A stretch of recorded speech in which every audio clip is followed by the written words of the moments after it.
Bus stand உள்ள down உள்ள இருக்கிறதுனால பெங்களூர் பக்கமாக இருக்குது, மிக அருகாமையில். ஸோ பெங்களூர்லேருந்து இந்த தருமபுரி வழியாக தான் வந்து சேலம், திருச்சி ஆகட்டும், மதுரை ஆகட்டும், கோயம்புத்தூர் ஆகட்டும், கன்னியாகுமரி வரல இந்த வழியாக தான் போய் ஆகணும். இந்த வண்டிகள் எல்லாம் பார்த்தீங்கன்னா டிராஃபிக் பிரச்சனையில் ரொம்ப வெரி லிமிட்டட் வெஹிக்கிள்ஸ் மட்டும் உள்ளே வந்தது. ஏன்னா டிராஃபிக்கில் உள்ளே வந்துட்டு வெளியே போனால் எப்படி ஒரு ½ hour டைம்ஸ் போயிருந்தனால எல்லாமே அதிகமாக வர பஸ்கள் வந்து குறைஞ்சிருச்சு. இன்றைக்கி வேகமாக போகிறதுனால இன்றைக்கி வந்து எல்லா வண்டியும் வந்து பைபாஸ்லேயே போயிடுது.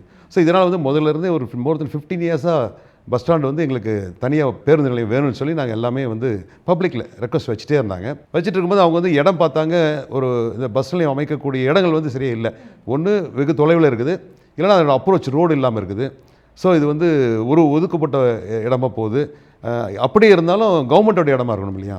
அப்போ இருந்த துறையில் இருந்தவங்களாம் வந்து சரி இடம் எங்களுக்கு அமைச்சு கொடுத்தா நாங்கள் பண்ணி கொடுத்துறோம், எங்களுக்கு ரெடியாக இருக்குது பாருங்கள், ஸ்கீமே இருக்குன்னு சொல்லி காமிச்சிட்டாங்க. ஸோ அப்போ தான் வந்து நானும் என் சகோதரரும் வீட்டில் ஃபேமிலியில் மதர் இருக்காங்க, ஃபாதருக்கு பிறகு ஸோ உட்காந்து பேசணும். ஏன் நம்ம ஒரு பப்ளிக் இதுக்காக நம்ம செய்யக்கூடாது அப்படின்னு சொல்லி யோசனை பண்ணி வீட்டில் ஃபேமிலியில் டிசைட் பண்ணோம். எல்லாருமே சேர்ந்து ரேட் புக் நல்ல விஷயம் செய்யுங்கப்பான்னு சொல்லி ப்ரெசென்ட் பண்ண சொன்னாங்க. அதன் விஷயமாக வந்து 7 ஆண்டுகளுக்கு முன்னாடியே வந்து பேப்பர் பப்ளிஷ் பண்ணாங்க. இந்த லேண்டு வேணும், ஃப்ரீயாக கிஃப்ட் பண்ணி கொடுக்குறோம் வாங்கினாங்க. அதை நாங்கள் அப்ளிகேஷன் கொடுத்த ஒரே ஆள் நாங்கள் தான் கொடுத்தோம். நாங்கள் லேண்டு கொடுத்து ரெடியாக இருக்கோம்னு சொன்னோம். அதை எடுத்து அப்போ இருந்த முனிசிபல் சேர்மன் ஆகட்டும், கவுன்சிலர்ஸ் எல்லாருமே அதை அக்செப்ட் பண்ணிக்கிட்டாங்க. சரி கொடுக்குறத எடுத்துக்கிறோம். லேண்டு வந்து ஹைவேல இருக்குது, நம்ம சேலம் பெங்களூர் ஹைவேல இருக்குது.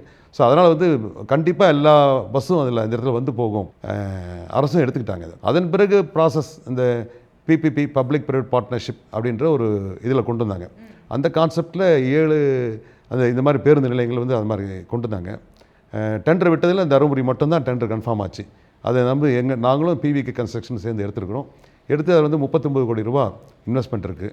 இன்வெஸ்ட் பண்ணிட்டு அதை வந்து அவங்க குறிப்பிட்ட காலத்துக்கு வந்து நாங்களே மெயின்டைன் பண்ணணும். மெயின்டைன் பண்ணி அந்த ரெவன்யூ வந்து 55 lakhs கட்டுற மாதிரி அதில் அக்ரிமெண்ட் சைன் பண்ணியிருக்கோம்.